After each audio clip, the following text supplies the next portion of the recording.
Hello दोस्तों, नमस्कार। मेरा नाम है संदीप और आप सभी का वेलकम है नथिंग इम्पॉसिबल के यूट्यूब चैनल पर। आशा करता हूं और उम्मीद करता हूं आप सभी बहुत ही अच्छे होंगे और आप सभी की प्रिपरेशन भी बहुत ही अच्छे तरीके से चल रही होगी। तो आज के इस वीडियो में हम लोग यूजीसी नेट फर्स्ट पेपर में एग्ज़ाम 2022 और 23 के पॉइंट ऑफ व्यू से, इसके साथ ही साथ करंट टाइम में जो आपका एग्ज़ाम चल रहा है या आने वाला है उसके भी पॉइंट ऑफ व्यू से शोध अभिवृत्ति वाले यूनिट से, जिसको इंग्लिश में रिसर्च एप्टीट्यूड भी कहा जाता है, तो कुछ महत्वपूर्ण प्रश्नों को हम यहाँ पर कवर करने वाले हैं जो कि आपके एग्ज़ाम के पॉइंट ऑफ व्यू से काफ़ी ज़्यादा महत्वपूर्ण है। और ये पार्ट 1 हमारा है, मतलब एक सीरीज के तौर पे मैं आपको इस यूनिट से क्वेश्चन प्रोवाइड करूंगा। तो यहाँ पर ये पार्ट 1 है, इसमें कुछ क्वेश्चन हम करेंगे जो आपके लिए महत्वपूर्ण होंगे। इसी तरीके से पार्ट 2 में भी कुछ महत्वपूर्ण प्रश्नों को करेंगे। इस तरीके से बहुत सारे क्वेश्चन को हम कवर करने का प्रयास करेंगे रिसर्च एप्टीट्यूड वाले यूनिट से। तो सिंपली आपको देखिए करना क्या है कि ये सारे क्वेश्चन आपको प्रैक्टिस सेट की तरह अटेम्प्ट करना है। हर क्वेश्चन का जवाब आपको कमेंट बॉक्स में जो है देने का प्रयास करना है। तो एग्जाम से पहले प्रैक्टिस बहुत ही ज़रूरी है। मैंने बहुत कुछ जो है या इससे भी ज़्यादा क्वेश्चन मैं यूनिट वाइज करा चुका हूँ। इस चैनल पे आपको सारी वीडियो मिल जाएंगी, लेकिन मैं नए सिरे से कुछ जो लग रहे हैं कि एग्जाम में क्वेश्चन पूछे जा सकते हैं, कुछ प्रीवियस ईयर के क्वेश्चन इंक्लूड करके आपको प्रैक्टिस सेट की तरह ये वीडियो मैं प्रोवाइड कर रहा हूँ। कुछ क्वेश्चन के डिटेल्स भी मैं बताता हुआ चलूंगा, लेकिन आप सभी क्वेश्चन को अटेम्प्ट करके सभी का जवाब कमेंट बॉक्स में बताने का प्रयास जरूर करिएगा। और बहुत ही कम समय में हम ये पूरा वीडियो कंप्लीट कर लेंगे। इसके लिए थोड़ा सा भी परेशान आप मत होइएगा और आपको वीडियो को स्टार्टिंग से लेके एंड तक देखना है और अपना सही स्कोर जो है आपको कमेंट बॉक्स में मेंशन करना है। तो चलिए फ्रेंड, वीडियो को स्टार्ट करते हैं। देखिए यहाँ पर सबसे पहला जो क्वेश्चन आपको देखने को मिल रहा है वो पूछा जा रहा है कि शोध नैतिकता का विषय शोध के किस चरण में संगत माना जाता है। ये आपको इन चारों विकल्पों में से बताने का प्रयास करना है।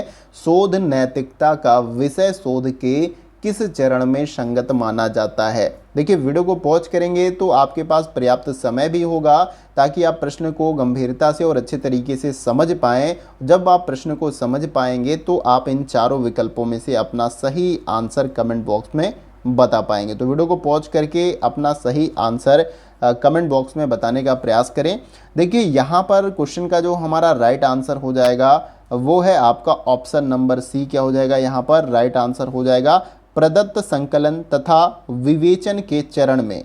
देखिए शोध नैतिकता का विषय शोध किस चरण में जो है संगत माना जाता है, तो वो प्रदत्त संकलन और विवेचन के चरण में।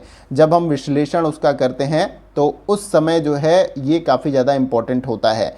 तो देखिए यहाँ पर आपको याद रखना है कि शोध नैतिकता यानी कि जो रिसर्च एथिक्स होता है, शोध का वह अंग है जिसके अंतर्गत शोधकर्ता पूर्वग्रह से रहित होकर ईमानदारी पूर्वक सत्यनिष्ठता के साथ जो है समस्या के सही निष्कर्ष का जो है विषय शोध के प्रदत्त संकलन और विवेचना के ऊपर काम करता है। पूर्वग्रह का मतलब किसी चीज़ के प्रभाव में आए बिना जो है जो निष्कर्ष ऑथेंटिक निकल रहा है उसकी बात यहाँ पर की जा रही है। तो यहाँ पर ऑप्शन सी अगर आपने कमेंट बॉक्स में अपना राइट आंसर बताया तो ये आपका सही होगा। इसके साथ साथ रिसर्च के जो स्टेप हैं वो भी आपसे पूछ ले जाते हैं। तो उसमें सामान्य तौर पे जो है पहले आप समस्या की पहचान करते हैं, तत्पश्चात आप जो है परिकल्पना का निर्माण करते हैं, हाइपोथेसिस बनाते हैं, फिर आप शोध को डिजाइन करते हैं यानी कि शोध अभिकल्प का विकास करते हैं, फिर उसके बाद से आप प्रदत्त का जो है संकलन करेंगे, फिर उसके बाद से प्रदत्त का विश्लेषण करेंगे,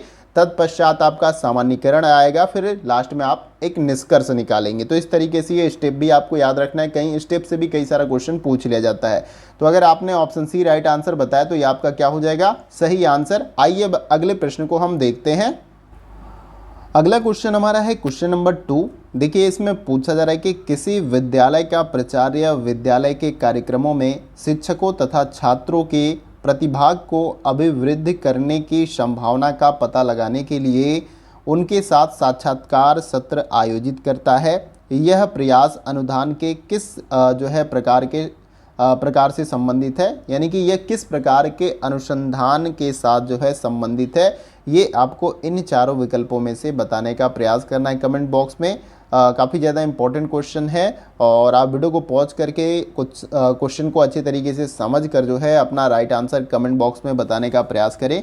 देखिए यहाँ पर इस क्वेश्चन का जो हमारा राइट आंसर हो जाएगा वो है आपका ऑप्शन नंबर सी। क्या हो जाएगा यहाँ पर? राइट आंसर हो जाएगा क्रियात्मक अनुसंधान, जिसको इंग्लिश में एक्शन रिसर्च भी कहा जाता है।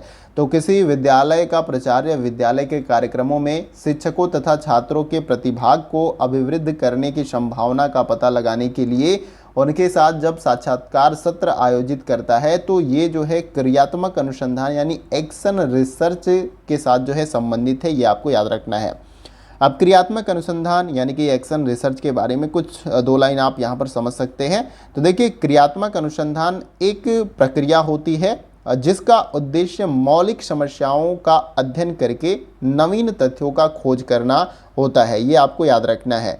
इसके साथ ही साथ नवीन सिद्धांतों का प्रतिपादन भी करना एक्शन रिसर्च यानी कि आपका जो क्रियात्मक अनुसंधान है उसका काम होता है। और अनुसंधान एक स्व उद्देश्य प्रक्रिया है जिसके द्वारा मानव ज्ञान में वृद्धि की जाती है। तो एक बेसिक से लाइन है, जैसे कि रिसर्च दो कंडीशन में की जाती है। एक तो नए ज्ञान है या नवीन ज्ञान के बारे में आप जानना चाहते हो, या तो आप कोई समस्या है जिसको आप सॉल्व करना चाहते हो। तो इन दो स्थितियों में आप रिसर्च करते हैं और इसे आपको याद रखना है। तो आई होप कि आपको ये जो इंपॉर्टेंट पॉइंट्स मैंने बताए वो आपको क्लियर हो गया होगा और आप सभी ने राइट आंसर इस क्वेश्चन का जो है कमेंट बॉक्स में ऑप्शन सी बताया होगा। सभी क्वेश्चन को अटेम्प्ट करिए और सभी का जवाब देने का प्रयास करिए। जो भी मुझे पता होगा क्वेश्चन के बारे में जो थोड़ा बहुत डिटेल वो मैं आपको बताता हुआ चलूँगा ताकि वीडियो लंबी भी ना हो और कुछ इंपॉर्टेंट चीज़ें आपको पता चल जाएँ। चलिए अगला क्वेश्चन देखते हैं। अगला क्वेश्चन हमारा है क्वेश्चन नंबर 3। देखिए, इसमें पूछा जा रहा है कि क्रियात्मक अनुसंधान करने में सोपानों का सामान्य अनुक्रम क्या होता है। यहाँ पर इन चारों विकल्पों में से बताना है। और इससे पहले वाले क्वेश्चन में मैंने क्रियात्मक अनुसंधान के बारे में आपको बताया था। तो यहाँ पर बेसिकली आपको उसके स्टेप को बताना है, यानी कि हर चीज़ को करने का कुछ प्रोसीजर या कुछ स्टेप होता है, तरीका होता है। ऐसे तो है नहीं कि डायरेक्टली आप सारा कुछ कर लेते हैं। आपको छत पे भी जाना होता है तो सबसे पहली सीढ़ी पे चढ़ना होता है, फिर दूसरी तीसरी इस तरीके से आप अंतिम सीढ़ी के बाद छत पे चढ़ जाते हो। ऐसा तो है नहीं कि डायरेक्ट सीधे छत पे जाते हो। तो इसी तरीके से रिसर्च में भी रिसर्च के लास्ट जो पॉइंट है यानी निष्कर्ष तक पहुंचने के लिए कुछ स्टेप्स होते हैं जिनको फॉलो करना होता है, तब जाकर आप एक अच्छे निष्कर्ष तक पहुंच सकते हैं। तो आपको इन चारों विकल्पों में से यह बताने का प्रयास करना है कि क्रियात्मक अनुसंधान के सोपान क्या है, स्टेप क्या है। तो कमेंट बॉक्स में आप जवाब जो है देने का प्रयास जरूर करें। इस क्वेश्चन का जो हमारा राइट आंसर हो जाएगा वो है आपका ऑप्शन नंबर बी, यहाँ पर राइट आंसर हो जाएगा। तो सबसे पहले यहाँ पर योजना का निर्माण, फिर क्रियान्वयन, फिर उसके बाद प्रेक्षण, फिर उसके बाद से विमर्श आपका होगा। तो ये तो पूरा नहीं है आपका क्रियात्मक अनुसंधान का जो स्टेप होता है या सोपान, मैं उसे बता देता हूं। तो देखिए, एंडरसन महोदय के अनुसार 7 सोपान या 7 स्टेप क्रियात्मक अनुसंधान के बताए गए हैं। सबसे पहले समस्या का ज्ञान, यानी समस्या के बारे में पता होना चाहिए कि एक्चुअल में प्रॉब्लम या समस्या क्या है। किसी भी रिसर्च में सबसे पहले समस्या का यहाँ पर आपको पता होना जरूरी है। फिर उसके बाद दूसरे नंबर पे जो स्टेप आएगा, कार्य के प्रति प्रस्तावों का विचार विमर्श करना, यानी किस प्रकार से वो क्या प्रॉब्लम है, कैसे उसका निदान, इस तरीके से। फिर तीसरा स्टेप है योजना का चयन व उपकल्पना का निर्माण, यानी कि जो रिसर्च आप ये किस तरीके से आप जो है इस अनुसंधान को कंप्लीट करने वाले हैं, और उपकल्पना का भी यहाँ पर निर्माण तीसरे स्टेज में करना है। और जो चौथा स्टेप यहाँ पर होगा, तथ्य संग्रह करने की विधियों का निर्माण, यानी कि जो डेटा आप कलेक्ट करेंगे इस समस्या को दूर करने के लिए या समस्या के बारे में स्टडी करने के लिए, तो वो डेटा आपका होगा चौथे नंबर पे। फिर पांचवें नंबर पर योजना का कार्यान्वयन, जो कि यहाँ पर दिया गया था, एवं प्रमाण का संकलन यहाँ पर आप करेंगे। फिर 6 नंबर पे आपका तथ्यों पर आधारित निष्कर्ष होगा और 7 नंबर पे दूसरों को परिणामों की सूचना, यानी जो भी निष्कर्ष पता चलेगा उसको बताने के बारे में यहाँ पर मैं आपको कह रहा हूँ। तो ये 7 जो है स्टेप बताए गए हैं, जो कि यहाँ पर 4 दिए गए हैं। तो जितना दिया गया उसके अकॉर्डिंग ये जो है सीक्वेंस में है। बाकी ये 7 को आप याद रखते हैं। इंग्लिश में भी आप चाहोगे तो आपको इंग्लिश में भी गूगल पे आप सर्च करोगे तो इंग्लिश में भी ये पूरा स्टेप आपको मिल जाएगा, ये 7 जो स्टेप है। तो उम्मीद है कि आप सभी ने राइट आंसर जो है ऑप्शन बी कमेंट बॉक्स में बताया होगा। आइए अब अगला क्वेश्चन देखते हैं। अगला क्वेश्चन हमारा है क्वेश्चन नंबर 4। इसमें पूछा जा रहा है कि निम्नांकित में से किस प्रारूप में प्रतिवेदन प्रारूप यानी कि औपचारिक रूप से निर्दिष्ट होता है। यहाँ पर यह पूछा जा रहा है कि इन सभी विकल्पों में से किस प्रारूप में प्रतिवेदन प्रारूप औपचारिक रूप से निर्दिष्ट होता है? आपको इन चारों विकल्पों में से बताने का प्रयास करना है। तो इसका राइट आंसर आप सभी जरूर बताएं। देखिए यहाँ पर इस क्वेश्चन का जो हमारा राइट आंसर हो जाएगा वो है आपका ऑप्शन नंबर ए। क्या हो जाएगा यहाँ पर? राइट आंसर हो जाएगा डॉक्टरेट स्तरीय शोध पत्र जो है यहाँ पर आपका राइट हो जाएगा। इन चारों विकल्पों में से जो है प्रतिवेदन प्रारूप औपचारिक रूप से निर्दिष्ट होता है, तो वो डॉक्टरेट स्तरीय शोध पत्र में जो है पूरी तरीके से ये निर्दिष्ट होता है। तो अगर आपने ऑप्शन ए राइट आंसर बताया कमेंट बॉक्स में, तो ये आपका सही आंसर हो जाएगा। तो उम्मीद करता हूं सभी ने राइट आंसर बताया होगा और सभी क्वेश्चन को अटेम्प्ट करिए। गलत आंसर हो रहा है कोई बात नहीं, लेकिन परीक्षा में गलत नहीं करना है। गलतियां आप एग्जाम से पहले कर सकते हैं, लेकिन एग्जाम में नहीं करना है। एग्जाम में अगर आप करोगे तो आपका रिजल्ट खराब हो जाएगा। अगर पहले गलतियां होंगी तो आप उन्हें सुधार सकते हैं, लेकिन एग्जाम में अगर आपने गलतियां कर दिया तो फिर उसके बाद सुधारने के लिए आपको दोबारा फिर से एग्जाम में बैठना पड़ेगा, तो आपका काफ़ी ज़्यादा समय लग जाएगा। तो गलतियां आपको एग्जाम से पहले करने का प्रयास करना है, एग्जाम में नहीं। तो यहाँ पर ऑप्शन ए आपका राइट आंसर हो जाएगा। आइए अगला क्वेश्चन देखते हैं। अगला क्वेश्चन हमारा है क्वेश्चन नंबर 5। इसमें पूछा जा रहा है कि निम्नांकित में से अनुसंधान चरणों का कौन सा क्रम तार्किक है? तो बेसिकली यहाँ पर इन चारों विकल्पों में से आपसे अनुसंधान के जो सोपान है, चरण हैं या स्टेप हैं, उसका क्रम पूछा जा रहा है। यानी तार्किक का मतलब कौन सा क्रम जो है सही है तार्किक रूप से। तो आपको ये चारों विकल्पों में से बताने का प्रयास करना और कमेंट बॉक्स में अपना राइट आंसर बताना है। तो वीडियो को पॉज करके अपना राइट आंसर जरूर बताएं।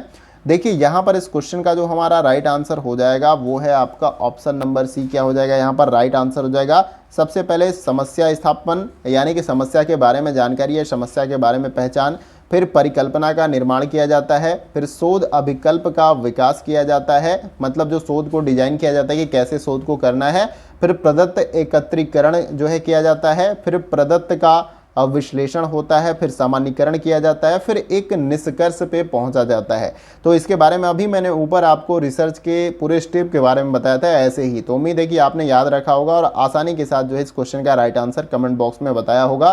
तो ऑप्शन सी अगर राइट आंसर आप सभी ने बताया होगा तो ये आपका सही आंसर हो जाएगा और 2 नंबर यहाँ पर आपके बन जाएंगे, क्योंकि प्रत्येक क्वेश्चन के यहाँ पर 2 नंबर मिलते हैं। तो ये आपको याद रखना है। आइए अब अगला क्वेश्चन देखते हैं। अगला क्वेश्चन हमारा है क्वेश्चन नंबर 6। देखिए इसमें पूछा जा रहा है कि निम्नलिखित में से कौन सा गैर संभाव्यता प्रतिदर्श है? देखिए प्रतिदर्श का मतलब नमूना या सैंपल होता है, ये भी आपको याद रखना है। तो इन चारों विकल्पों में से आपको बताने का प्रयास करना है कि कौन सा गैर संभाव्यता प्रतिदर्श है इन चारों में से।